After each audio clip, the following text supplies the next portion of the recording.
Hello, student of class 12, magnetism part 2. First topic of the magnetism part 2 is the bar magnet as an equivalent current carrying solenoid. Means here the bar magnet is there. If I am going to draw the magnetic field lines, it is like that only. Just see the diagram. It is a continuous curve. Outside it is coming out from north to south, and inside the magnet south to north. This is like that.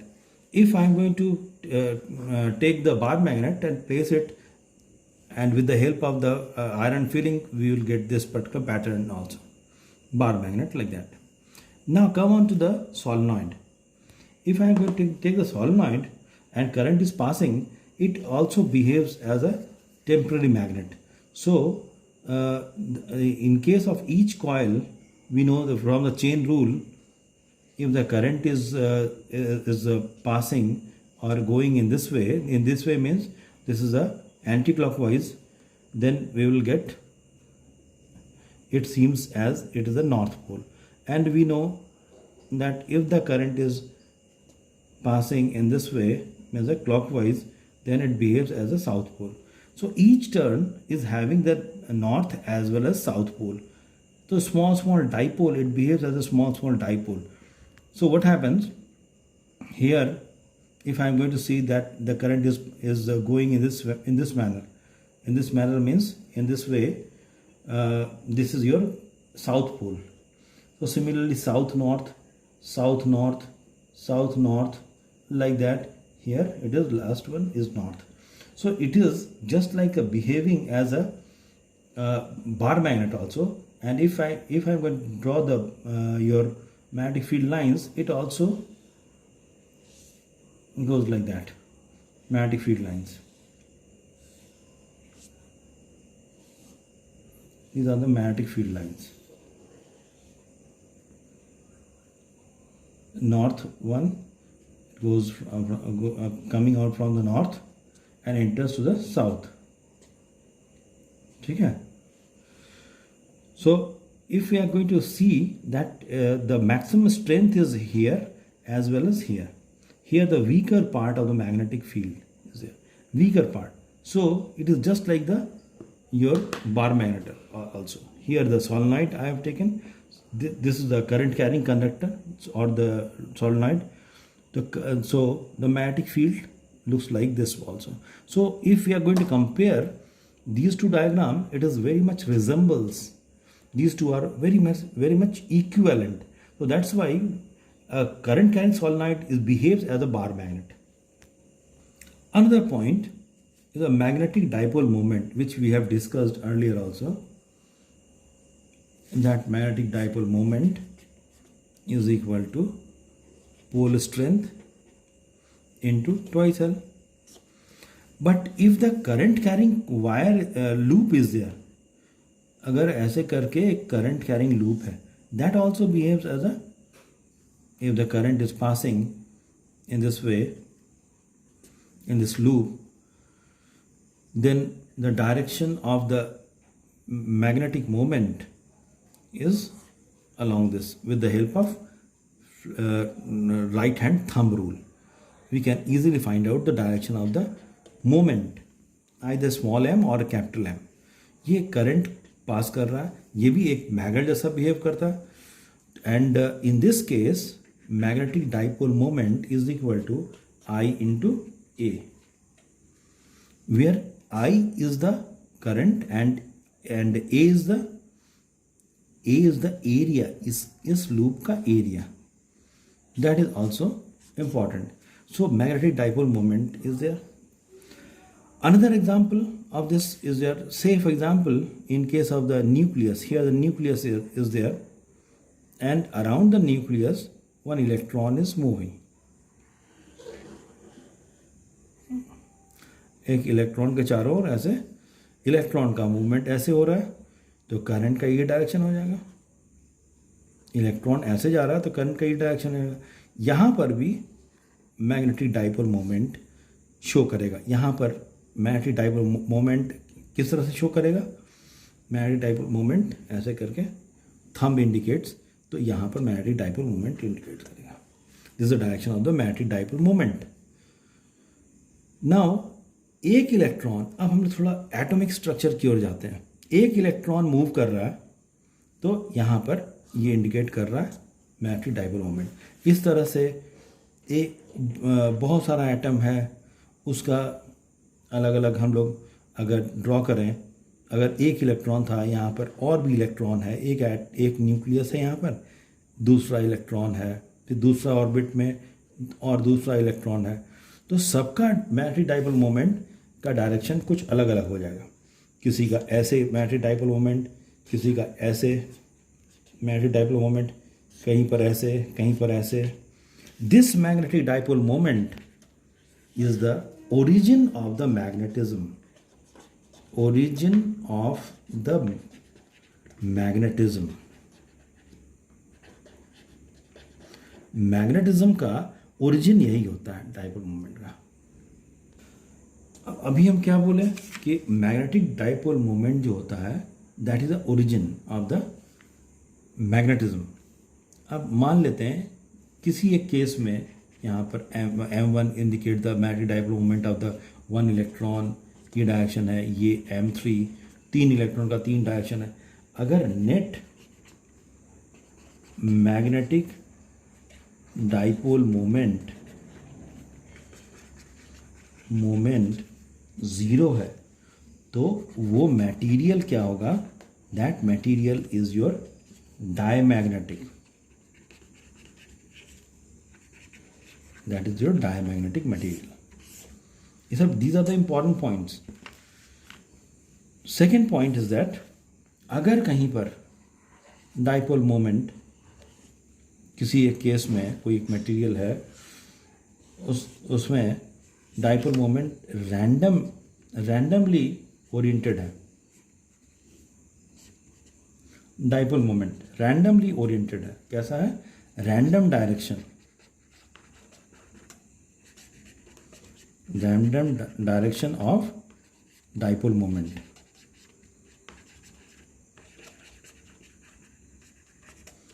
In the absence of the external electric field. तो इस तरह का material जो होता है that is your, इस तरह का जो मटेरियल होता है उसको बोलते हैं paramagnetic.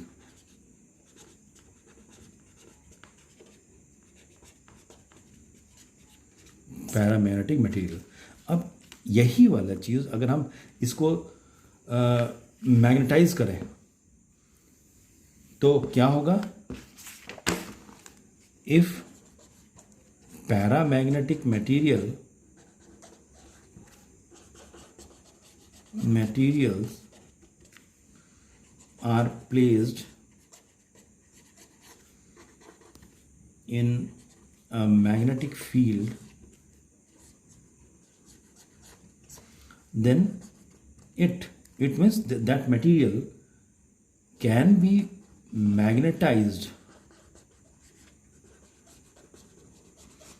Can magnetize feebly. Feebly means come amount से मैग्नेटाइज होता है. और ऐसे मटेरियल को अगर हम स्ट्रांगली मैग्नेटाइज करें और अगर मैग्नेटिक डाइपोल मोमेंट सब अलाइंड हो जा रहा है, उसी तरह का एक मटेरियल है और रैंडमली मैग्नेटिक मोमेंट जो है डाइपोल मोमेंट उसको रैंडमली डायरेक्टेड था. अब इस केस में अगर हम यहाँ पर स्ट्रॉन्ग मैग्नेटिक फील्ड अप्लाई कर रहे हैं, स्ट्रॉन्ग मैग्नेटिक फील्ड, तो हम देख रहे हैं सब के सब जितना भी डाइपोल मोमेंट है हर एक इलेक्ट्रॉन का सब अलाइंड हो जा रहा है. तो इस तरह का मटेरियल को हम लोग बोलते हैं ferromagnetic.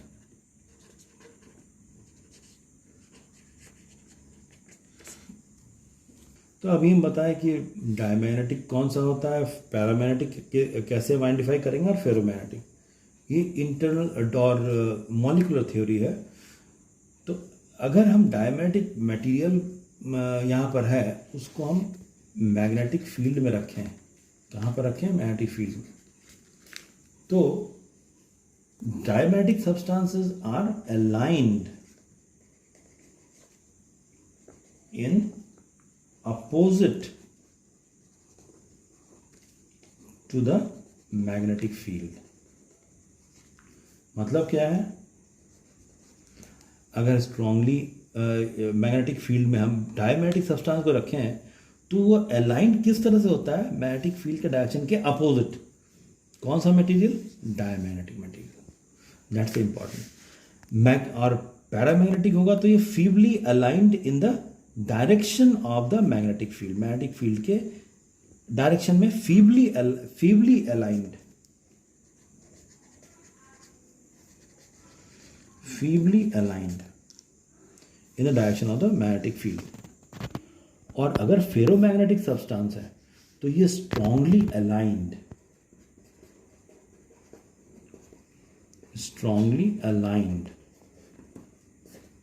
along the direction of the aligned, किसके along, मैग्नेटिक फील्ड के along. ये फेरोमैग्नेटिक सब्सटेंस का होता है. Now, one property we have discussed, that how it happens. Second one, diamagnetic substances are there, then we can write it feebly repelled.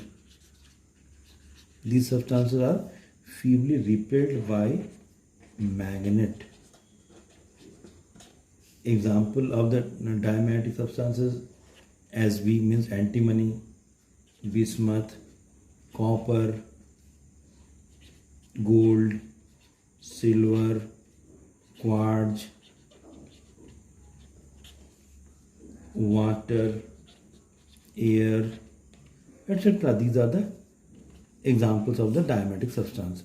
And if usually the question is being asked, question आता है exam में कि हमको draw करके दिखाओ, अगर यहाँ पर एक सब्सटेंस है और ये डायमैग्नेटिक सब्सटेंस है, उसको मैग्नेटिक फील्ड में रखे हैं तो मैग्नेटिक फील्ड लाइंस किस हिसाब से पास करेगा. तो then the diagram is like that. अगर डायग्राम ऐसा है, ऐसा मैग्नेटिक फील्ड लाइंस बन रहा है, मीन्स क्या है, मीन्स यह है कि magnetic field lines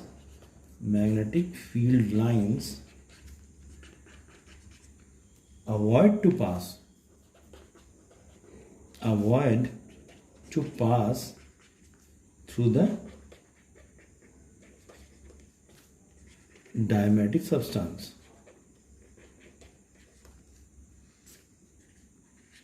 means magnetic field lines इससे होकर पास नहीं करेगी. तो ये डायग्राम से भी हम लोग ऐसे डिपिक्ट कर सकते हैं. Then comes to the paramagnetic substances are feebly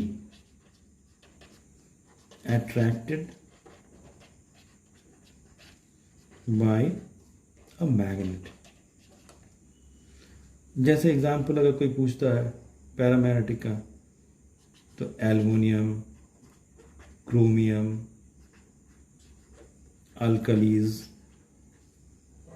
alkalis earth metal,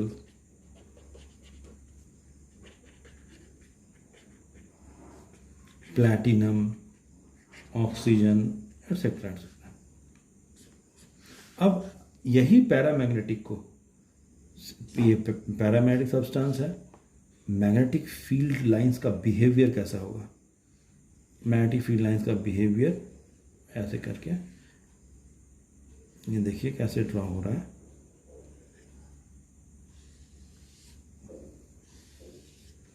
ऐसे मैग्नेटिक फील्ड लाइंस का बिहेवियर हो जाता है. ये पैरामैग्नेटिक है सब्सटेंस. तो हम लोग यहाँ पर क्या लिखेंगे कि मैग्नेटिक फील्ड लाइंस क्या है, prefer to pass through the substance. कौन सब्सटेंस, पैरामैग्नेटिक. प्रेफर करता है, पास करता है कुछ, ठीक है, तब हम ये क्या बोलेंगे, पैरामैग्नेटिक. तो ये हो गया डायमैग्नेटिक, पैरामैग्नेटिक का ये बिहेवियर. ना ferromagnetic substance, those substances which are strongly attracted, strongly attracted by a magnet, magnet से स्ट्रांगली अट्रैक्ट हो रहा है. एग्जाम्पल आयरन है, कोबाल्ट है, निकेल है, गैडोलिनियम है. These are the substances which are ferromagnetic. अब ये फेरोमैग्नेटिक सब्सटेंस को अगर हम मैग्नेटिक फील्ड में रखें तब देखिए ये फेरोमैग्नेटिक है. तो ये lines, most of the lines are preferred to pass through it.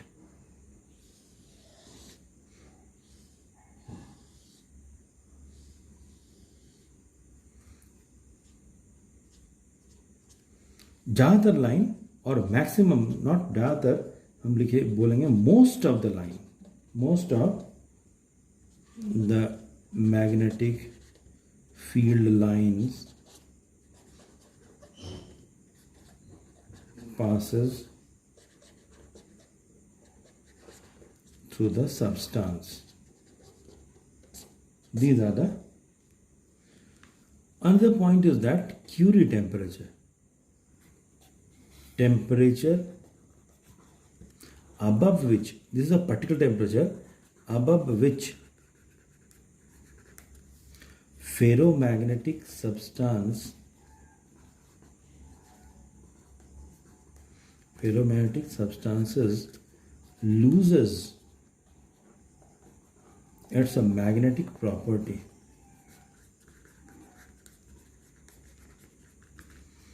and it becomes paramagnetic.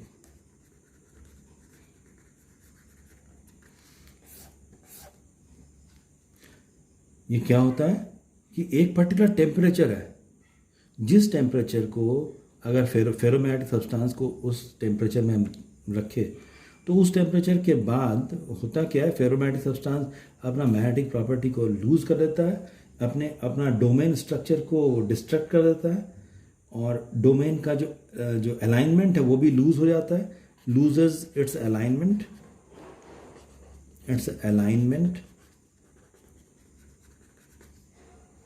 of the domain and total property, magnetic property is being lost, so it becomes paramagnetic. क्या बन जाता है? Paramagnetic. ये particular temperature पर ये बन जाता है magnetic. Another some special small terms are there. Number 1, magnetic intensity or magnetizing force. Another some important small terms are there. Magnetic intensity or the magnetizing force denoted by H. ठीक है. Now ये अगर कोई एक material को हम लोग रखें, मैग्नेटिक सब्सटेंस को रखें, अब हम लोग जो इंटेंसिटी एक्सटर्नल मैग्नेटिक फील्ड हम अप्लाई कर रहे हैं, क्या हम लोग अप्लाई कर रहे हैं? एक्सटर्नल मैग्नेटिक फील्ड अप्लाई कर रहे हैं. सो दिस मैग्नेटाइजिंग फील्ड हम लोग अप्लाई कर रहे हैं, हम लोग लगा रहे हैं, is the force experienced by a north pole of unit pole strength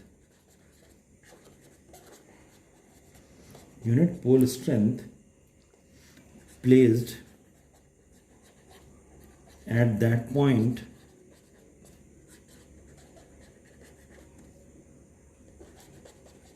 due to pole strength of the given magnet.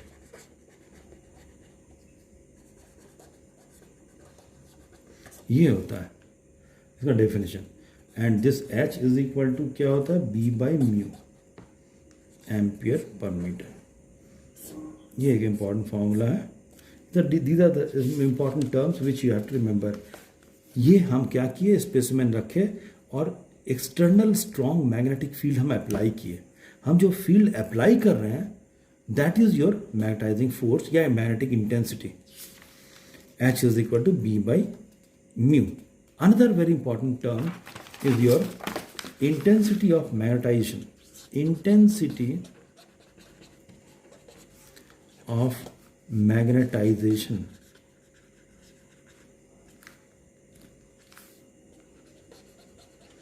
Magnetization. Intensity of magnetization. इसको कैसे रिप्रेजेंट करते हैं? I से. So it is the degree to which a substance is magnetized when placed in magnetic field. मतलब क्या है कि ये जो मैग्नेटाइज होकर हमको मिला है, हमको उस सब्सटेंस पर, मैग्नेटिक सब्सटेंस में जिसको हम रखें, हमको इसमें कितना मैग्नेटाइजेशन हुआ है, that is your intensity of magnetisation. इसको हम लोग और एक तरीका से डिनोट करते हैं, magnetic dipole moment by volume. ये क्या है? मैग्नेटिक डाइपोल मोमेंट, और ये क्या है? Volume of the specimen.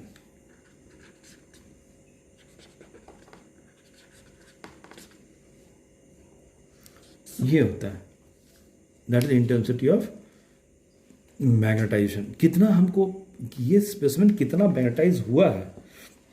Another term is there susceptibility. Susceptibility इसको कैसे डिनोट करते हैं? एक्साई से. इसको बोलते हैं एक्साई, ससेप्टिबिलिटी. ये रफली ससेप्टिबिलिटी मीन्स जैसे मशीन में होता है आउटपुट बाय इनपुट, लगभग उसी तरह का है. तो ये एक्साई M means susceptibility is equal to I by H.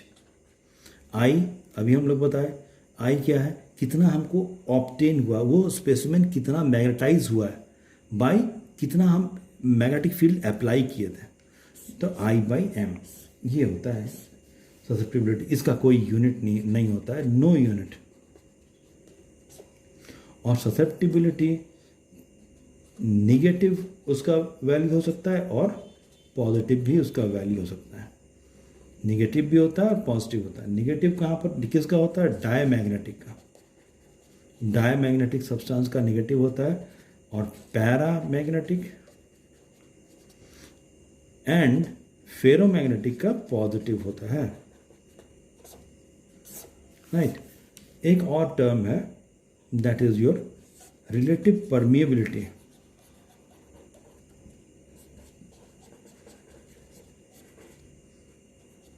Relative permeability ये क्या होता है?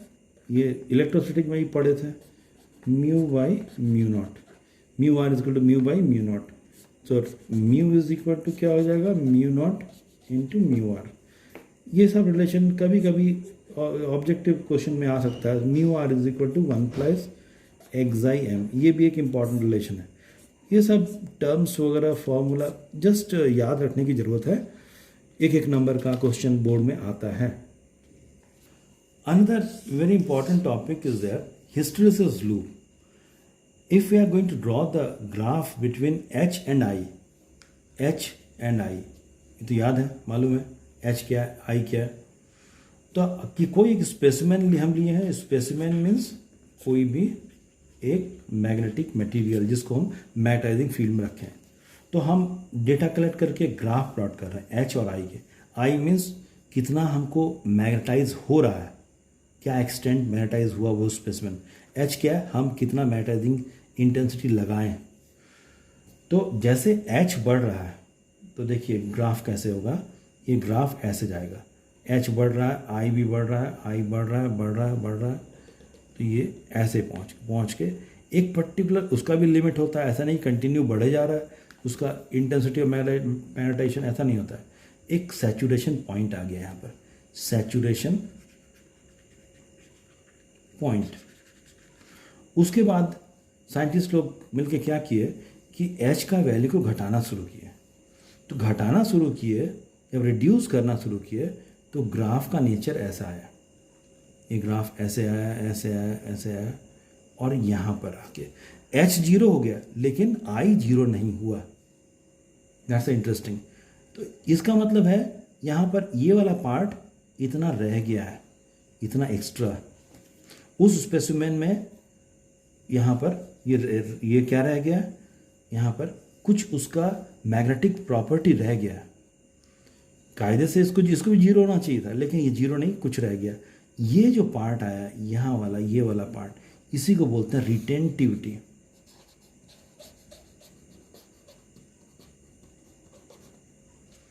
कितना रिटेन किया मैग्नेटिज्म।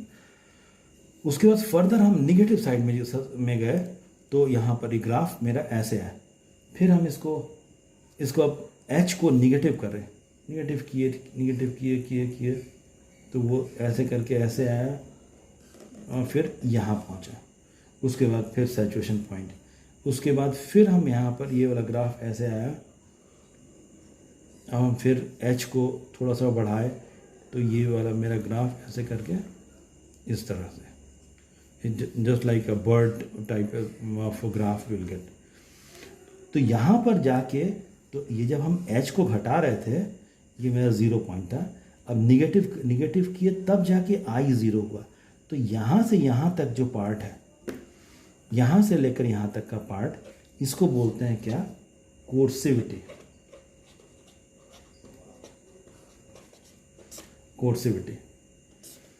और इसीलिए यहाँ पर तो यहाँ से ऐसे गया, फिर ये ऐसे आया, फिर ये ऐसे आया, ऐसे आया। यही होता है हिस्टैरिसीस लूप। और ये प्रोसेस जब मैग्नेटाइजिंग एंड डीमैग्नेटाइजिंग हो रहा है तो अल्टीमेटली हीट का भी लॉस होता है। उस स्पेसिमेन में हीट लूज हो जाता है या लॉस होता है। तो इसी को बोलते हैं हिस्टैरिसीस लॉस।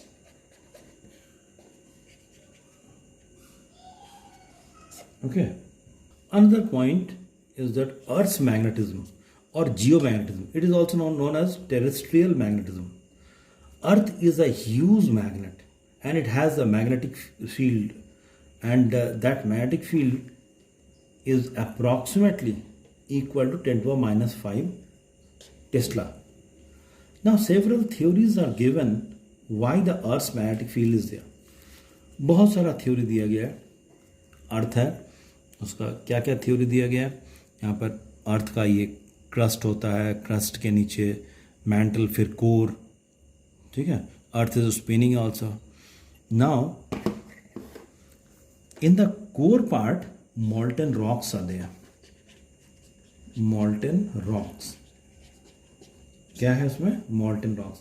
और इसमें सब चार्ज पार्टिकल, जो भी इलेक्ट्रॉन, प्रोटॉन, सब मैटर मॉल्टन फॉर्म में है।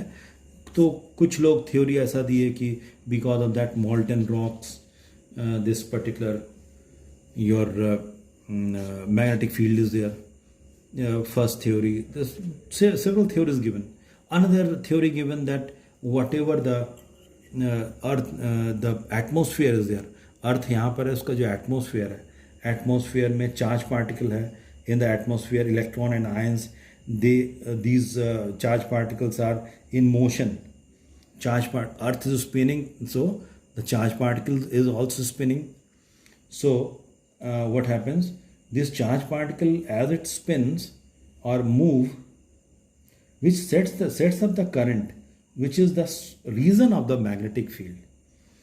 कुछ लॉजिक ऐसा दिया गया कि मैग्नेटिज्म ऑफ अर्थ क्यों है, बिकॉज एक और थ्योरी दिया गया, because earth is a part of the sun, so as sun is having magnetic field, so earth is also the having the magnetic field. इस तरह से अलग अलग थ्योरी सब दिया गया है। नाउ मैग्नेटिक एलिमेंट्स ऑफ अर्थ,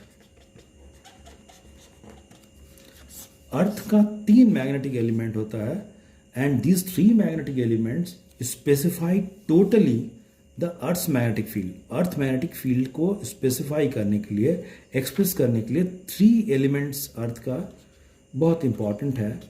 ये तीन एलिमेंट कौन सा है? First one is your declination,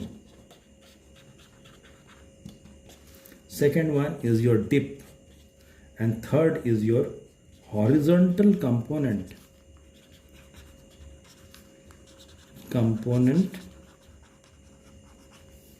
of Earth's total magnetic field। ये 3 दिया गया, 3 एलिमेंट्स आर देयर। ये तीनों को समझने के लिए some basic terms are there। first term is your geographical axis। इसको समझने के लिए समझना होगा geographic axis। दूसरा टर्म है magnetic axis। तीसरा टर्म है geographic मेरिडियन और चौथा टर्म है मैग्नेटिक मेरिडियन। ये चारों पॉइंट समझना जरूरी है। ज्योग्राफिकल एक्सिस का मतलब क्या है? ये जो ज्योग्राफिकल पोल है अर्थ का, उससे एक axis, one axis, imaginary line, in fact axis means imaginary lines which passes through the geographical poles is the geographical axis। Second one is the magnetic axis। Magnetic axis is the magnetic axis is the axis or the line joining the magnetic poles। याद रखना होगा geographical poles और magnetic poles जो है दोनों एक जगह नहीं है, कुछ एंगल बनाते हुए हैं। तो मैग्नेटिक एक्सिस से जो लाइन पास कर रहा है, मैग्नेटिक एक्सिस से जो लाइन पास कर रहा है, that is your magnetic axis. Magnetic pole से जो लाइन पास कर रहा है। और ज्योग्राफिकल मेरिडियन क्या होता है? सपोज यहाँ पर ये नॉर्थ एंड साउथ, ये ज्योग्राफिकल पोल है। इससे अगर एक प्लेन हम पास करें, so I am going to pass one plane, ये प्लेन हम इससे पास करें, ये पूरा plane, that plane is the meridian, geographical meridian। Similarly, if a particular plane is passing through the magnetic poles, that is known as the magnetic meridian। Okay, vertical lines। Element number 1, magnetic declination, theta। इसका definition क्या है? Magnetic declination at a place is defined as the angle between the geographical meridian and the magnetic meridian at that place। That is your magnetic declination। जैसे मान लेते हैं यहाँ पर meridian के, दोनों मेरिडियन के बीच का एंगल, जैसे ये हम लोग देखते हैं यहाँ पर, ये देखिए यहाँ पर, ये अगर मैग्नेटिक मेरिडियन को रिप्रेजेंट कर रहा है, ये ज्योग्राफिकल मेरिडियन को, तो ये जो एंगल होगा that is your magnetic declination, ये एंगल थीटा। ध्यान से देखिए, that is your magnetic declination. Number 2, second element is the magnetic inclination, dip.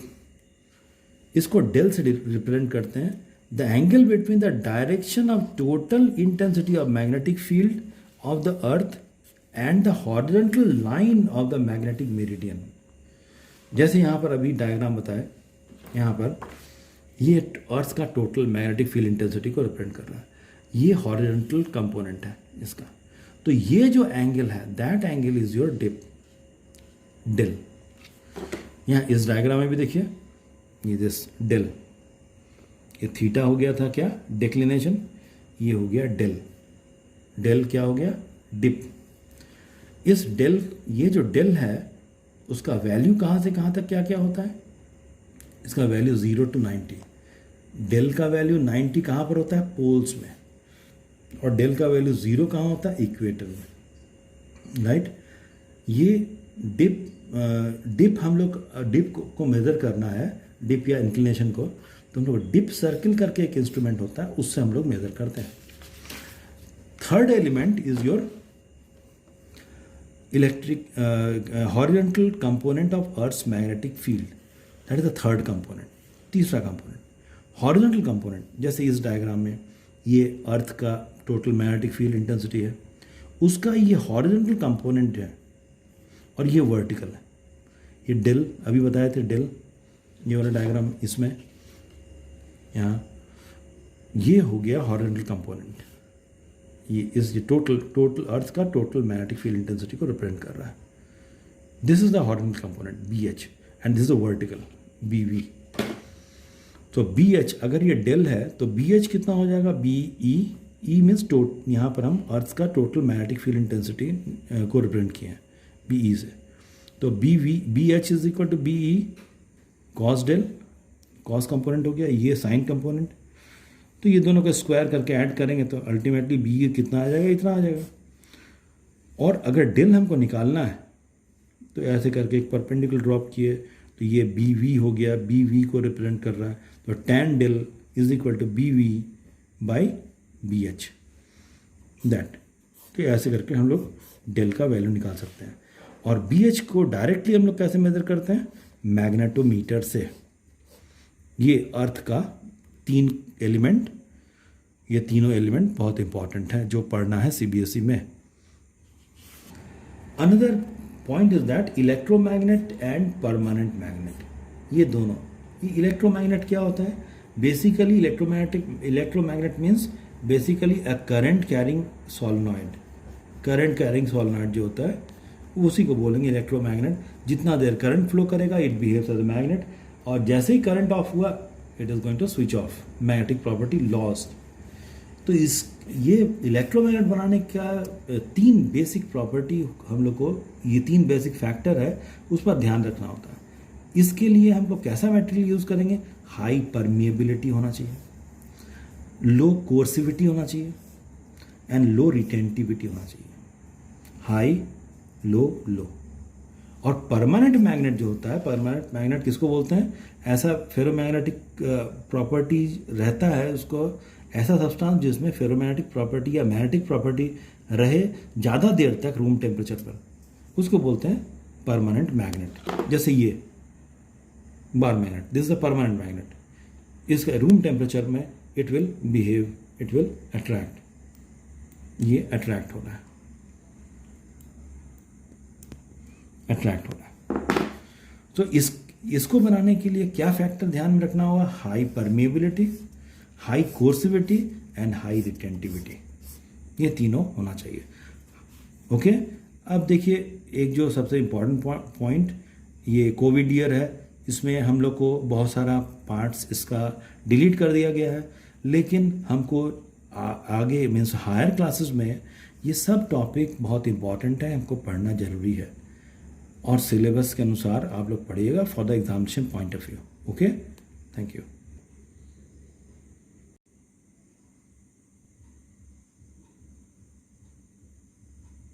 Now just to see the nutshell, how we are representing the uniform magnetic field, then the current solenoid as a magnetic dipole or bar magnet. This is a diagram. Bar magnet, magnetic dipole and dipole moment, the basic idea. Coulomb's law in magnetism. These are the important points which I have discussed in the videos. Magnetic intensity or magnetizing force, different terms that are there which I have discussed also. Magnetic flux, magnetic permeability, intensity of magnetization, torque on a magnetic dipole in uniform magnetic field, which we have done in electrostatic also. कैसे हम लोग निकालते हैं, torque is equal to M cross B. ठीक है, torque हो गया magnetic force into perpendicular distance. Simple. Work done on a bar magnet in uniform magnetic field. इसका एक्सप्रेशन देखिए, W M B cos theta 2 minus cos theta 1. Terrestrial magnetism which we have discuss, pause करके आप लोग देख सकते हैं. Declination diagram part just to see dip, inclination, horizontal component of Earth's magnetic field. Now comparison of diamagnetic, paramagnetic and ferromagnetic. Diamagnetic, paramagnetic, ferromagnetic, these are the comparison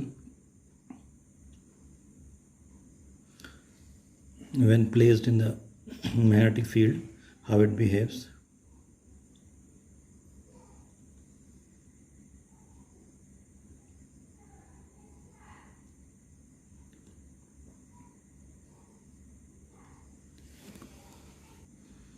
Now Curie's law. So after the comparison, then comes Curie's law. जिस temperature के बाद ferromagnetic क्या होता है, paramagnetic. Hysteresis loop का ये curve, a bird like structure, earth magnetic field. ये magnetic field lines, introduction of the Earth's magnetic field is there also there. The basic idea introduction is there. Roughly speaking, it is the field of the कितना कितना होता है, ये क्या angle पर होता है, 11.5 डिग्री. इंटेंसिटी कितना कितना होता है. Earth's magnetic field introduction. These are the points which you have to remember diagrammatically. It is important. कैसे कितना होता है, कैसे एंगल निकला. ओके.